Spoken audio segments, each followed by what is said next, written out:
operator itu tidak akan menyimpan terus data itu selama sekian periode. Artinya tidak akan menyimpan terus, tidak akan menyimpan yang bisa langsung dibuka. Dia pasti untuk kepentingan penyimpanan dan penghematan kapasitasnya, dia melakukan proses namanya squeezing ya, atau memampatkan ya. Nah, proses pemampatan ini itu lazim dilakukan di semua operator. Nah, kalau untuk kepentingan tertentu ya, dia bisa atau diharuskan membuka data itu oleh permintaan pihak kepolisian, misalnya kalau ada kasus macam ini, dengan proses ekstraksi. Jadi dibuka kembali. Tapi ekstraksi itu bukan berarti melakukan reactuality ya, artinya melakukan data itu sudah dihapus seperti yang dulu pernah juga saya lakukan ketika diminta oleh kepolisian untuk misalnya ada kasus, ada bukti penganiayaan itu sudah dihapus oleh pelakunya, kemudian saya tampilkan kembali. Itu bukan ekstraksi, tapi kalau itu memang reactivating lagi, jadi mengaktifkan lagi. Nah, proses ekstraksi ini tentu saja semua akan konsisten. Kalau terjadi misalnya nanti di situ ada rekayasa, pasti akan kelihatan karena di situ juga ada yang namanya lokasinya, ya, lognya, ya, lognya, artinya itu dari BTS, dari base transceiver di mana, itu akan ketahuan juga. Jadi sebenarnya seseorang juga bisa ketahuan dia ngirimnya itu. Kalau waktu itu masih zaman SMS ya, short message services, itu dari mana, itu akan ketahuan posisinya dari BTS terdekatnya atau dari tower terdekatnya, dan penerimanya pun juga akan ketahuan ada di mana. Jadi kalau misalnya ada rekayasa, dia berekayasa banyak faktor. Kenapa kok sekarang baru dituangkan? Saya tidak pernah merekayasa apapun. Yang saya lakukan sebagai orang tua korban, melaporkan tentang sesuatu yang saya ketahui. Itulah yang saya laporkan. Setelah saya laporkan tentunya oleh penyidik. Makanya harus dilihat, kalau memang ada dugaan rekayasa ya, harus dihadirkan ahli IT yang independen ya gitu. Artinya yang tidak terlibat ke dalam satu pihak dan pihak yang lain. Karena kan sejak awal saya juga lihat ya, kasus ini kok babalit, istilah teman-teman di Sunda gitu ya. Kok pengakuan seseorang dan orang yang lain itu sangat berbeda. Kemudian muncul nama-nama baru tiap hari, kayaknya muncul nama baru lah, ada ini lah, terus kemudian nama barunya muncul lagi, kuasa hukumnya muncul lagi, kelompoknya terus beredar sampai ya terjadilah debat yang menurut saya nggak seru dan nggak bermutu. Kalau dengan digital evidence, dan ini bisa dicari, yang namanya lagi dikedepankan sekarang adalah scientific crime investigation dari kepolisian. Kalau dengan scientific crime investigation, semua ada bukti-bukti itu muncul, udah nggak ada yang bisa debat lagi. Bukti kalau itu pun rekayasa akan bisa ketahuan kok gitu. Karena kan misalnya dulu juga sempat ada tuh yang katanya sempat ditangkap ya, Peggy itu ya, cuman dia kan pernah punya bukti waktu itu, dia masukkan di akun sosmednya ketika dia pamit mau berangkat dari Cirebon berangkat ke Bandung, dan ternyata setelah itu masih ada semua, handphonenya pernah disita, terus sosmednya hilang. Ya gitu, tanggal-tanggalnya itu. Nah, itu kan termasuk rekayasa juga. Rekayasa itu bukan hanya menambahkan, bukannya menambahkan, tapi yang tadinya ada menjadi tidak ada, itu juga termasuk rekayasa. Atau yang tadinya, apalagi tadinya tidak ada, diada-adakan. Tapi itu bisa kelihatan kok gitu. Dengan program yang ada, kita bisa melakukan inspecting atau bahkan identifying terhadap message-message, apakah itu original atau tidak.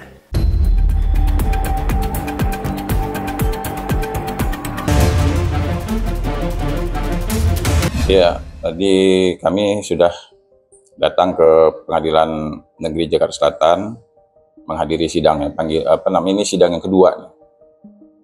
Cuma tadi kami ya menelan lagi ya rasa kecewa kami karena ternyata Pak Kapolri tidak hadir, bahkan tidak juga mengirimkan perwakilannya untuk menghadiri sidang gugatan kami.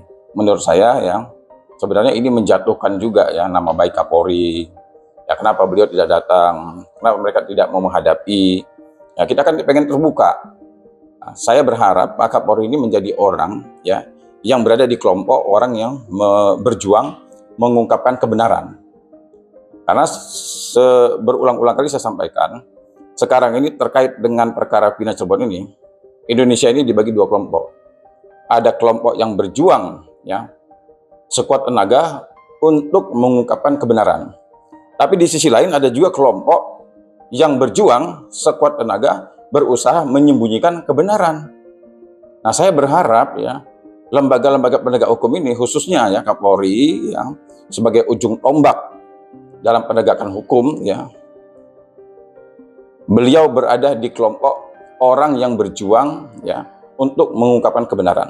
Nah, kita lihat nanti faktanya ke depan seperti apa, ya sikap Kapolri sampai dengan putusan nantinya seperti apa. Melapor ini selalu ada kepentingan hukum dan kepentingan keadilan. Tapi sekali lagi saya tegaskan ya, andai kata ya sampai nanti ya putusan ini sampai putus dan para terpidana 8 yang sekarang ini 7-nya sedang menjalankan hukuman tidak juga merubah statusnya sebagai terpidana dan masih juga menjalani hukuman sampai CCTV dan handphone ini juga tidak dibuka, maka ya saya berharap sekali ya kepada presiden yang terpilih nanti jangan dipakai lagi nih Kapolri. Kenapa? Karena dia tidak bisa memberikan rasa aman, tidak bisa mengungkapkan kebenaran, tidak bisa bersih-bersih di tubuh Polri. Ya hancur nama institusi kepolisian kalau begini. Jadi saya berharap suatu saat ya sebelum masa kepemimpinan presiden ini berakhir, saya berharap Kapolri bisa mengungkapkan kebenaran. Ini saya masih menaruh harapan kepada Pak Kapolri. Bagi kami juga sikap terhadap apapun tindakan, adanya ketidakadilan, adanya kesewenang-wenangan itu adalah sebuah cita-cita hukum dan harus dijalankan. Bahwa ada kasus di Cirebon seperti Pina misalnya, ya kita harus bersikap bahwa salah satu faktor yang harus penting dalam hukum itu adalah keadilan, penegakan keadilan. Nah dalam hal ini Wasekjen yang kita minta untuk memberikan kontribusi lebih positif dan lebih banyak terhadap perbaikan-perbaikan dan mengungkap kasus ini sampai hakikat keadilan itu bisa betul-betul keluar. KAI tentu juga ingin berkontribusi kepada negara untuk itu dan Wasekjen paham betul bagaimana apa yang harus dilakukan. Sementara itu, keputusan pihak Kapolri untuk mangkir persidangan rupanya tidak hanya membuat Herwanto kecewa, tetapi juga membuatnya bertanya-tanya. Mirisnya, hal itu kini berkembang menjadi sebuah kecurigaan di benak Herwanto Nurmansyah. Pasalnya, ia curiga kalau mangkirnya pihak Kapolri hanyalah sebuah taktik dan strategi seperti yang terjadi dalam agenda pra-peradilan Peggy. Oleh karenanya, Herwanto pun langsung mengambil langkah cepat dengan mengajukan permohonan kepada pihak pengadilan untuk melanjutkan perkara ini bila pihak Kapolri kembali mangkir di persidangan berikutnya. Dan untuk itu, Ketua Barisan Advokat Bersatu sekaligus Wasekjen KAI itu telah mempersiapkan seorang saksi ahli yakni Roy Suryo. Lantas, seperti apa rencana Herwanto untuk persidangan-persidangan berikutnya? Yang pertama mereka kesulitan lah menjawab ya, karena faktanya sudah diketahui oleh umum bahwa CCTV dan handphone itu berada di penguasaan mereka dan mereka punya kewajiban untuk buka. Itu satu alasan. Yang kedua, kemungkinan juga mereka tidak datang kan mengulur waktu. Nah, cuma saya kasih batas waktu. Saya tidak mau nanti minggu depan majelis minta waktu lagi untuk manggil, saya nggak setuju. Saya minta kalau minggu depan ternyata Kapolri tidak hadir, saya minta perkara tetap berjalan minggu depannya. Jadi pemeriksaan langsung, saya memberikan bukti dan saksi.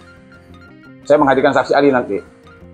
Nanti kalau seandainya saksi ahli sudah diperiksa, saya minta diputus perkaranya. Saya nggak mau lama-lama. Ya, saya tidak mau mereka menggunakan strategi dan taktik, nggak. Kalau kita menangani perkara ya, boleh kita menggunakan strategi dan taktik. Tapi kalau demi kebenaran dan keadilan, nggak boleh. Ya boleh kita menggunakan strategi. Oh, saya menggunakan strategi. Sama kayak kemarin peradilan, pernah mereka nggak hadir kan? Ada dugaan mereka mau mempermainkan. Itu sebenarnya kurang etis. Karena perkara kita bicara kebenaran dan nasib seseorang. Egy Setiawan dulu. Nah sekarang kita bicara nasib 7 terpidana loh di penjara. Seumur hidup loh, jangan main-main ini. Artinya sampai mereka mati, mereka di penjara loh. Nah kalau kita bicara hati nurani, gunakanlah hati kita. Apakah kita tega ya membiarkan ada orang di penjara ya seumur hidup sementara kita mengetahui kebenarannya? Langkahnya sebenarnya produktif semuanya nih. Lapor-melapor itu produktif. Tujuannya apa? Membuat semakin terang persoalan di masa lalu. Gitu. Jadi itu jadinya. Jadi nggak apa-apa. Kami meminta pengadilan itu memutuskan memerintahkan ya tergugat dan penggugat membuka CCTV itu di muka persidangan dan disaksikan oleh umum. Nah, kenapa kami tidak minta bahwa kami bisa membuka? Enggak. kami khawatir juga kalau seandainya kami buka, ternyata kan isinya juga tidak sesuai dengan apa yang diinginkan oleh masyarakat kan. Jadi untuk menghindari prasangka buruk masyarakat, ya, jangan sampai juga nanti masyarakat ternyata menduga kami ada main-main kan. Nah, kami minta itu diperintahkan oleh pengadilan kepada kami, baik penggugat maupun tergugat, untuk membuka dan menyaksikan apa isi dari handphone dan CCTV. Nah, nanti kita komunikasi dengan ahli IT. Saya juga sudah mulai WA sama Mas Roy Suryo kan. Nah, kalau memang diperlukan ahli IT, ya kita hadirkan ahli IT. Kita buka di sana. Kita saksikan secara bersama-sama. Ya geli. Saya geli lihat pengacara-pengacara yang cari panggung itu. Supaya kelihatan hebat, dia ngomong sembarang kali aja, kadang-kadang sudah di luar prosedur hukum. Supaya kelihatannya kayak, wah dia ngomongnya sembarang, padahal nggak berbobot sama sekali. Ya, jadi saya sangat berpesan juga kepada majelis hakim, ya gunakanlah hati, ya gunakanlah otak yang sehat, ya pikiran yang waras dalam memutus suatu perkara. Ya, kita punya anak, kita punya adik, kita punya tetangga, kita punya saudara, ya tidak menutup kemungkinan hal yang terjadi ya pada Saka Tatal plus 7 terpidana akan terjadi juga kepada anakmu, kepada cucumu, kepada saudara-saudaramu. Ya, majelis hakim, ya tolong dipertimbangkan.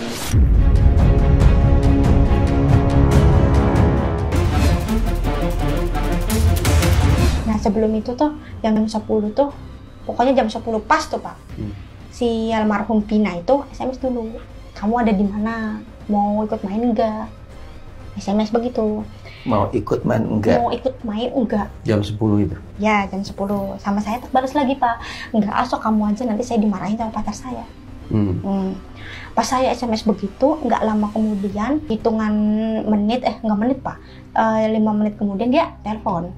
Telepon. Nah, itu udah dari jam 10 jam berapa? Iya, jadi SMS itu agak jam 10 lebih berapa, lebih 5 menit. Lebih sedikit aja Pak. Habis SMS begitu, enggak kemudian lama sih Pina nelpon. Ini belum datang dulu Pak. Pas begitu dia nelpon. Kamu ada di mana? Kan udah aku bilang aku ada di rumah. Emangnya kenapa? Kamu mau keluar enggak? Enggak. Ayo sih J, kalau misal kamu keluar, bilang begitu. Tapi si Pina lagi nelpon sama saya, keadaannya emang nggak lagi sengsara tuh, nggak lagi apa-apa, lagi bener-bener seneng banget. Di situ banyak gerombolan lagi ketawa hahaha gitu tuh. Tapi banyak suara motor mobil aja, nggak fokus ada di suatu ruangan, enggak. Aku bilangnya enggak, kamu aja, bilang gitu. Ayo sih, akunya ada di Sumber. Dia itu bilang begini, ayo sih aku ada di arah Sumber, satu arah mau ke rumahnya Eki. Satu arah. Arumsari apa namanya? Ya. Kan dari Talun ke Arumsari kan kalau misalkan di ini kan satu arah Pak, nggak harus bolak-balik kemana-mana. Kalau kamu mau aku jemput sekarang, nanti kamu boncengnya sama temennya si Eki.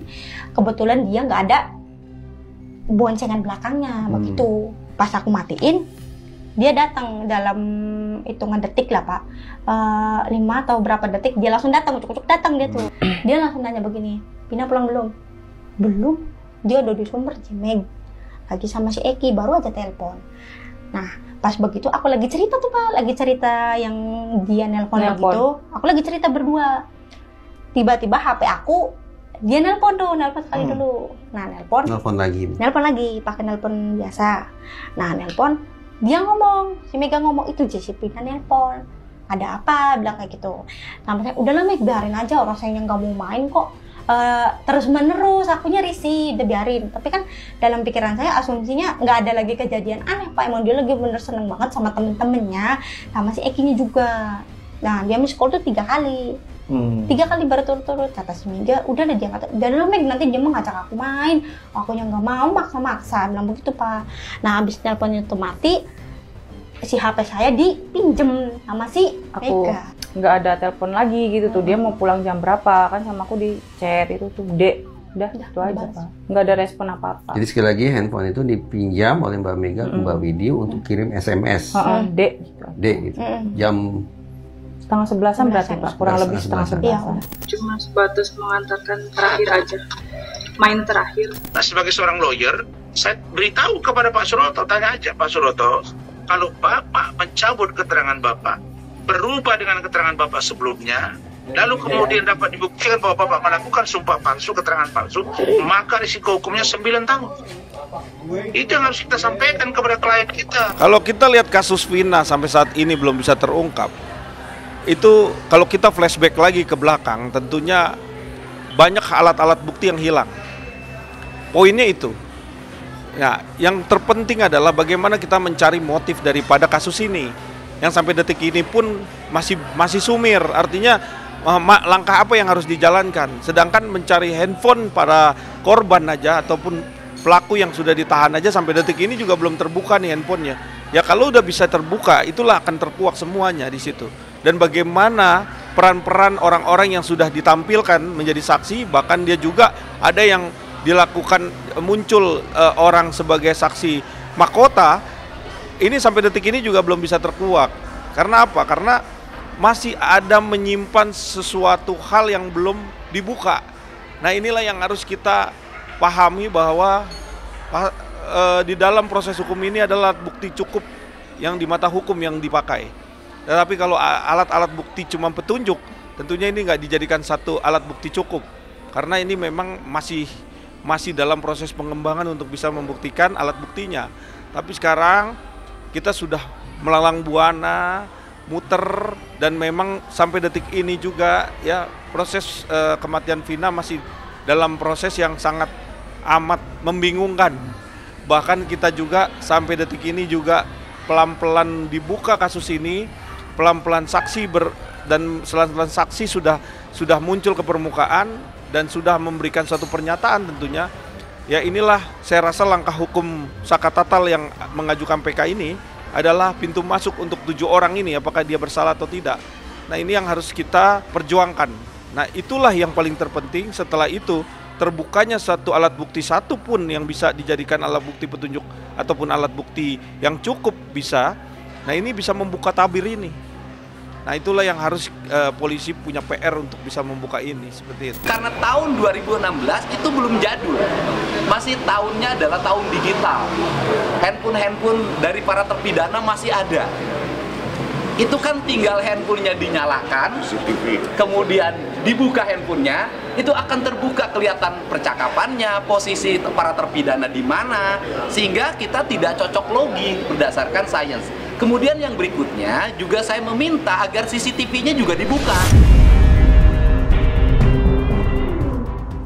Carut-marutnya pengusutan kasus tewasnya Vina dan Eki yang terjadi tahun 2016 silam akhirnya mendapat tanggapan tegas dari Kapolri, Jenderal Listio Sigit Prabowo dengan membentuk tim khusus Mabes Polri guna menangani kasus Vina dan Eki yang sampai kini masih menjadi misteri. Sudah sebulan, tim khusus melakukan penyelidikan dengan memeriksa sejumlah saksi, tidak terkecuali 7 terpidana. Dibentuknya tim khusus Mabes Polri tidak lepas dari banyaknya kritik dari lapisan masyarakat terhadap kinerja polisi, dalam hal ini Polda Jawa Barat, yang disebutnya lambat dalam menangani kasus Vina Cirebon. Dibentuknya tim khusus oleh Kapolri diharapkan dapat mengurai benang kusut kasus tewasnya Vina yang disebut-sebut syarat dengan kejanggalan sedari awal penanganannya. Lantas, apa kata praktisi hukum dengan dibentuknya tim khusus dari Mabes Polri?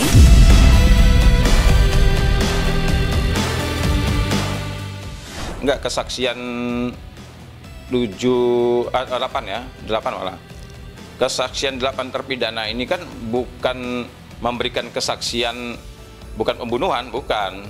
Jadi mereka ini memberikan kesaksian bahwa mereka bukan pelakunya. Bukan berarti peristiwanya, bukan. Jadi kalau peristiwanya ini masih simpang siur, apakah ini kecelakaan ataukah ini pembunuhan. Tapi keterangan 8 terpidana itu bisa menunjukkan bahwa mereka bukan pelakunya, artinya 8 terpidana ini. Jadi isi keterangan dari para terpidana ini membuktikan bahwa mereka bukan pelakunya. Plus juga saksi-saksi yang muncul sekarang ini itu membuktikan bahwa 8 terpidana itu bukan pelakunya, tapi bukan peristiwanya ya. Peristiwanya mereka tidak, keterangan mereka itu tidak membuktikan peristiwanya. Apakah ini kecelakaan, apakah ini pembunuhan, bukan itu.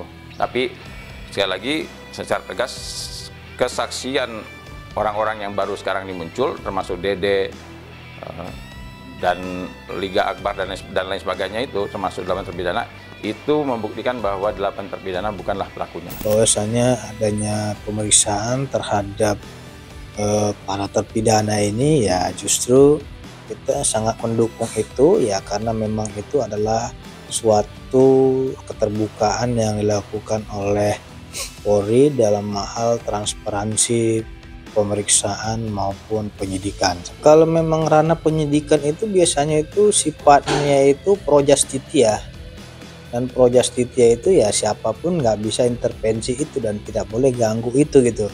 Sepanjang itu untuk kepentingan hukum ya saya kira mereka melakukan pekerjaan itu dengan prosedur dan ketentuan hukum.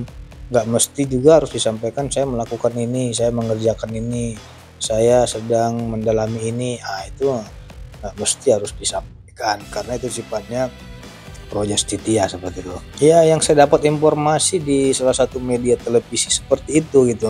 Saya kira bagus sekali itu karena nanti kan akan didalami terkait dengan keterangan mereka, apakah mereka ini berbohong atau tidak, nanti kan akan diketahui gitu.